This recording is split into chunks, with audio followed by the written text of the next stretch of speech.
In Matthew 28, we see the risen Jesus proclaiming his victory over sin and death to his followers. And alongside this, he gives them what we now call the Great Commission. All authority in heaven and on earth has been given to me.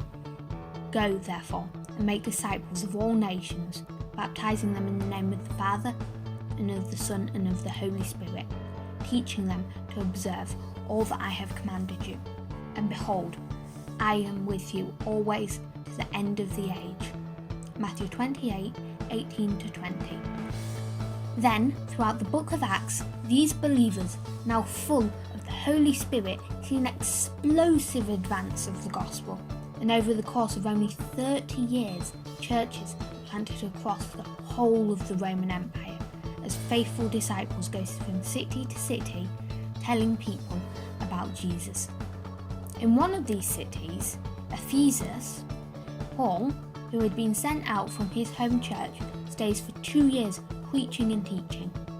In that time, we are told that the whole region was able to hear the good news, and communities of believers were established in the surrounding towns and villages. These incredible stories go on and on in the New Testament, but fast forward 2,000 years and the church still carries the command. And the promises that were given at the Great Commission, Jesus is still with us, and we are still called to go and make disciples. Here in Hull, we want to take this seriously, and we believe that God has called us, like believers in Ephesus, to the churches that see our city, our region, and the regions beyond us, both in the neighbourhoods and the nations, reach with the good news of Jesus. Through proclaiming good news and planting churches, we want to send people into places that need to hear the gospel and see new church communities established right across our city, in the towns and districts around us, and internationally from us.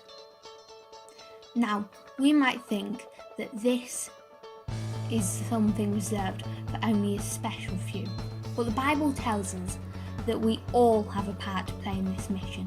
As Christians, we are all partners in the gospel. Philippians 1:5, called to be willing to go, send, pray for and resource this work. This is a big calling, but as we take on this adventure, sending and being sent, we are faithful to the command that we have been given, and we know that Jesus will always be faithful and keep his promise to be with us.